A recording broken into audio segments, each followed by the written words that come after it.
Los cruceros ofrecen diversión y aventura para todos, desde parejas jóvenes hasta solteros. Sin embargo, donde se reúnen personas, puede haber problemas. En medio de la fiesta, algunas de las muertes más perturbadoras han ocurrido en estos barcos. Aquí hay 5 impactantes muertes en cruceros que te dejarán sin palabras. El 23 de septiembre de 2002, Diane Brimble, de 42 años, abordó el crucero Pacific Sky para una aventura soñada de 10 días y 9 noches a Noumea, Nueva Caledonia y Vanuatu. Acompañada de su hermana, su hija y su sobrina, estaba claro que este viaje sería unas vacaciones familiares memorables. 24 horas después de abordar, Brimble se dirigió a la discoteca del barco para bailar y divertirse. Sin saberlo, su disfrute y fuerte consumo de alcohol la hicieron blanco de Richard Wilhelm, uno de los 8 hombres que viajaban juntos.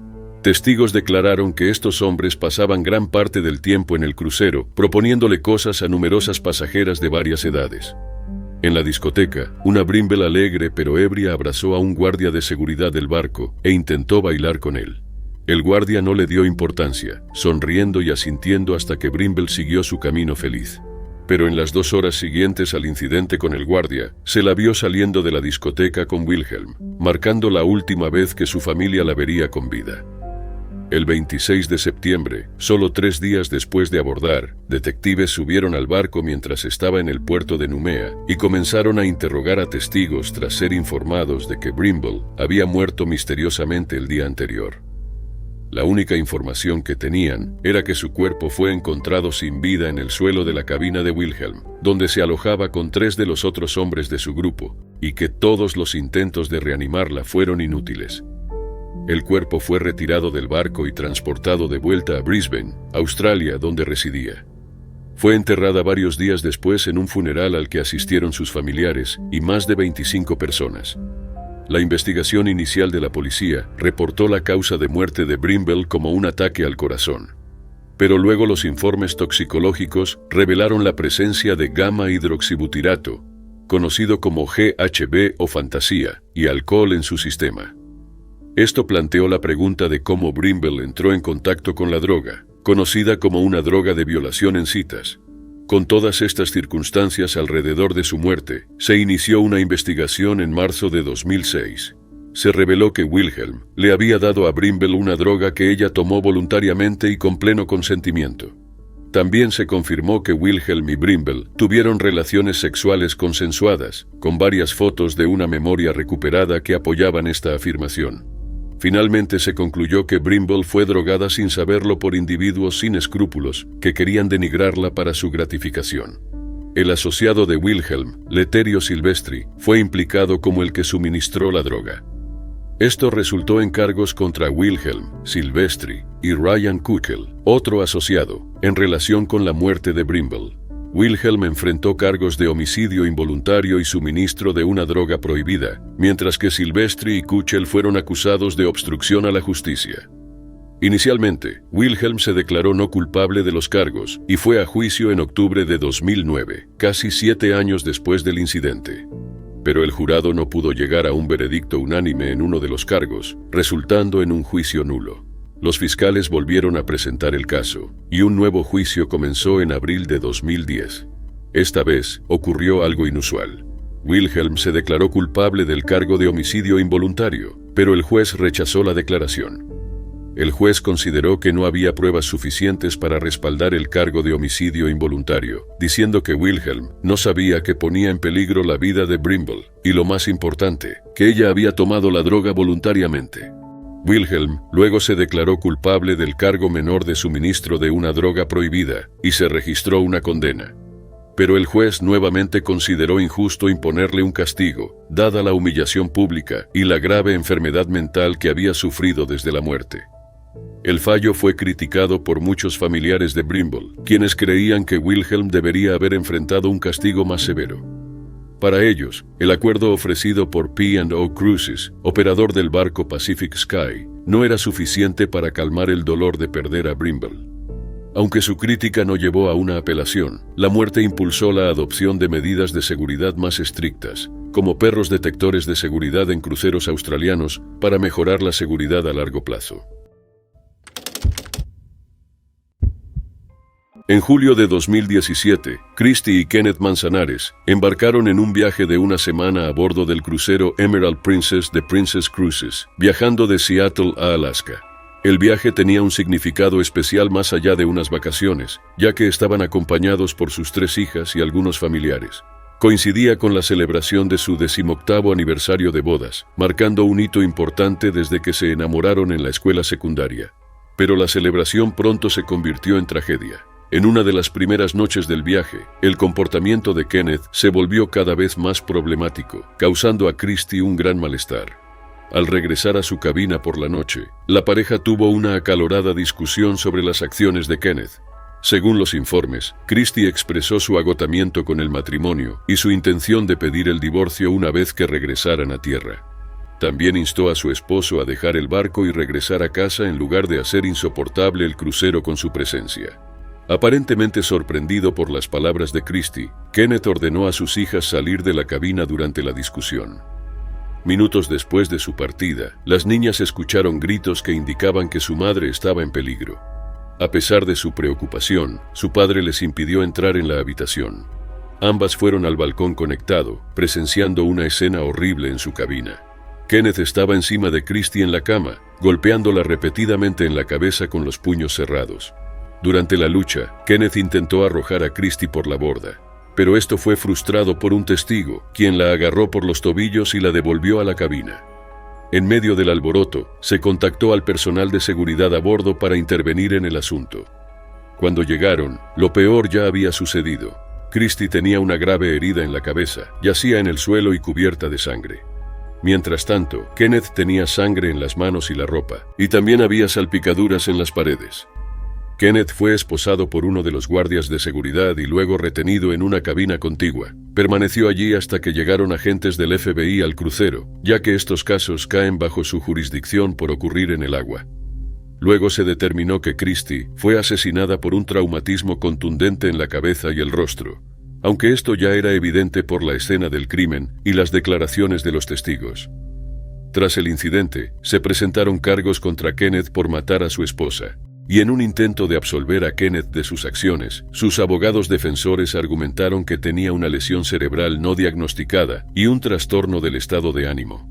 También alegaron que la medicación recetada que tomaba para su condición, combinada con el alcohol que consumió esa noche, desencadenó la violenta reacción que mostró. Pero los fiscales argumentaron que el ataque fue deliberado. Señalaron que Kenneth ordenó a otros salir de la cabina y cerró la puerta antes del asalto, lo que llevó a la prematura muerte de Christy. Su afirmación fue respaldada por informes de que Kenneth declaró espontáneamente que su vida había terminado cuando el FBI lo procesaba, indicando conciencia de sus acciones. Finalmente, Kenneth llegó a un acuerdo de culpabilidad por matar a su esposa, que requería que aceptara el cargo de asesinato en segundo grado. Fue sentenciado a 30 años en prisión federal, sin posibilidad de libertad condicional, y también se esperaba que cumpliera 5 años de libertad condicional después de completar su sentencia. Sin embargo, no completó su sentencia.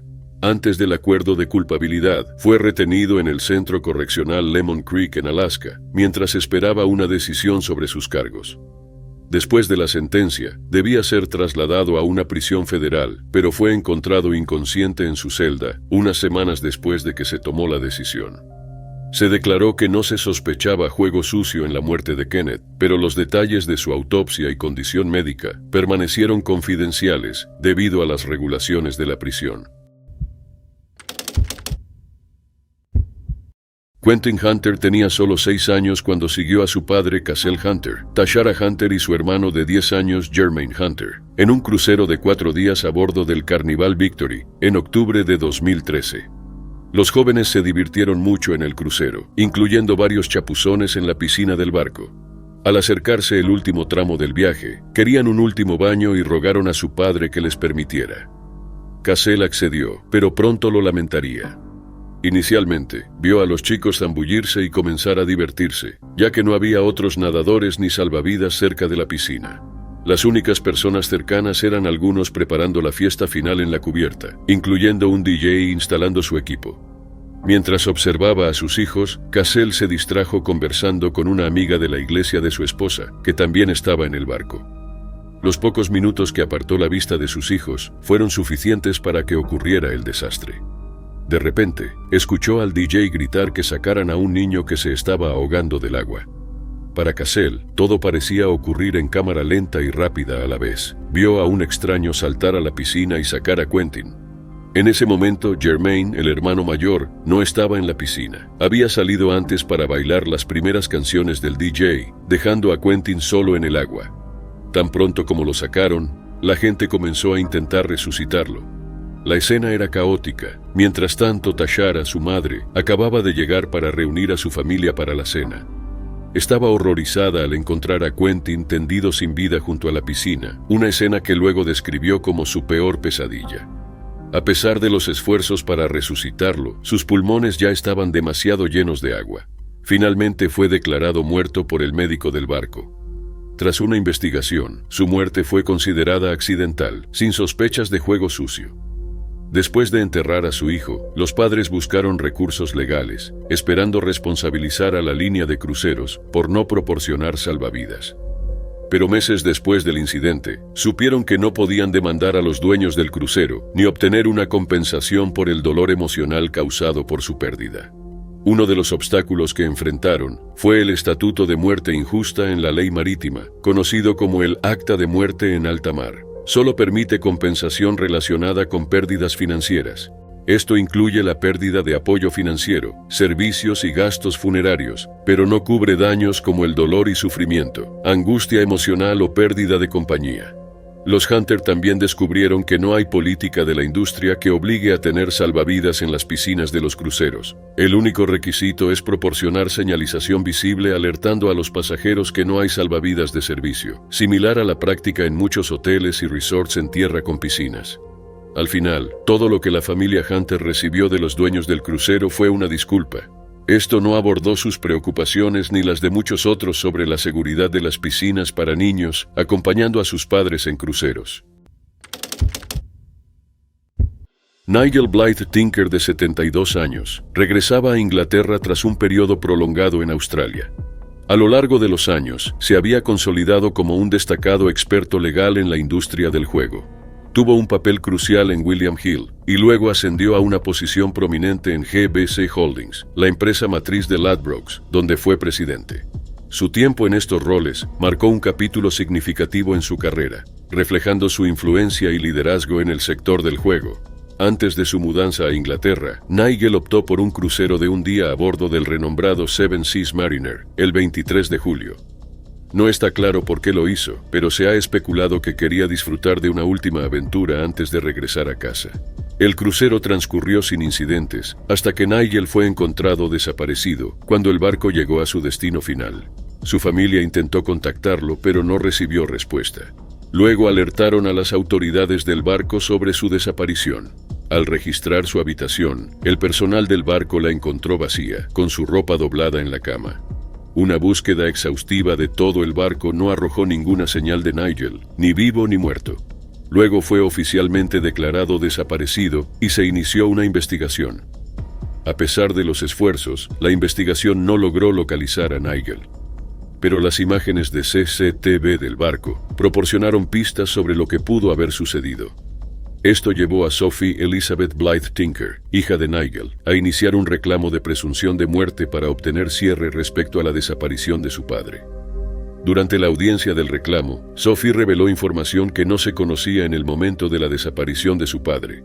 Compartió que habían estado en contacto con él durante la mayor parte del viaje, pero que había estado mostrando un comportamiento inusual y enviando mensajes confusos en los que no parecía él mismo. Uno de estos mensajes fue enviado a un primo, expresando una profunda desesperación. Preocupados por su bienestar, enviaron a un médico del barco a revisarlo. Pero él negó tener tales pensamientos y aseguró al médico que estaba bien físicamente, excepto por un dolor de espalda.